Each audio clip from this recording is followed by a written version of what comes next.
Many, many, many years ago, when I worked for a company in the States, we owned a Legacy 600 at the time, which we were selling. And we got a phone call in mid-November from Russia. This was back in '07 when everything was booming and Russia was absolutely booming and really buying airplanes like they couldn't buy enough. And they called up and said, hey, we want to come over, we want to do a demo on the plane.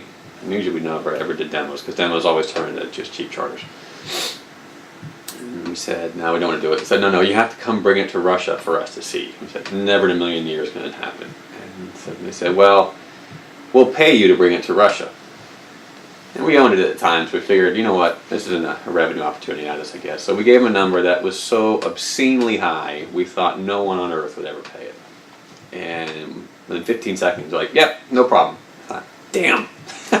Now, we've got to go to Russia. So I remember running around with this thing trying to plan it, and I ended up on Thanksgiving morning in the United States. And the only place in America that was open was the Russian embassy, where we were getting visas to go to Russia. And we had all our visas put together, and we sent it in there. And we had no idea, by the way, who was buying this airplane from us. We just knew it was somebody in Russia. So the consulate and the Russian consulate came back. We gave them our applications. They said, this is going to take several weeks to happen.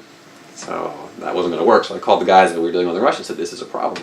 And I remember sitting there in the consulate, and I made my phone call, and things went around, and things didn't happen. And then a phone rang, and the consulate agent picked up the phone, and he hung it up. He wheeled me over. This was maybe 20 minutes later. He goes, they'll be ready in 2 hours. I don't know what happened in the background. I don't know what they did, but something magic happened. Anyway, so I went away, and I think I got a Starbucks or something. I came back, got my visas, and we ended up going to Russia. And we flew into a town called Ufa, Russia, which was in the middle of nowhere. I'd never heard of it. It's actually 5 million people, all right, in this town I've never heard of before. And we parked on the ramp, and we flew in, and we're like, man, there are a lot of private jets here in Ufa, Russia. Turns out they had done this exact same thing with 4 other airplanes. And they wanted to have like a viewing to see all 4 different types. And it went from Legacy 600 down to like Premier 1A. Okay. And anyways, so we got there. It turned out it was one of the politicians was buying one of the airplanes. And so they came and looked at it.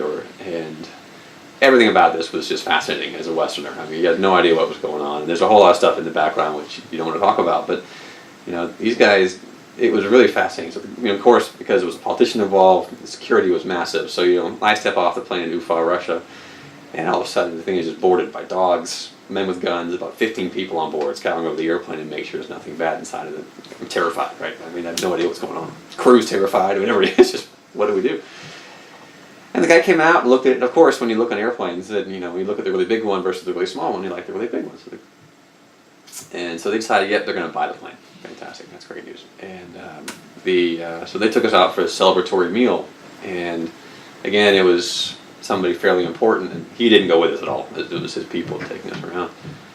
And I remember we drove around with it like an escort, and we ran through every light, and we just cruised around the city, and we ended up going to this fancy restaurant, and it was a really nice restaurant, clearly, and we had a traditional meal, and that traditional meal was extremely traditional. And I'll never forget, they ordered soured mare's milk, right? And our contact was there with us. And he looked at me, he said, Oliver, I want you to know, this is a very symbolic thing for them. So you have to have a little bit. Don't have too much. He goes, because, I'm trying to think in English how to say this, because your stomach will explode, right? I was like, well noted. So anyways, we had that, and after we all had our sip of mare's milk, the other guy downed it, by the way. You know, all the Westerners there took these little tiny sips and just carried on with their day. And then they brought out vodka, and we're like, that we can do, you know? And so that made the rounds. So we ended up traipsing off to pre-buy, and we put the airplane in pre-buy, and about 2 days later, they called back and said, yeah, actually, we don't want it anymore. Thank you very much. And that was it. And we went back home, and that was the end of our experience, you know? And it was a really weird deal. And it turned out many, many, many years later, we read about them.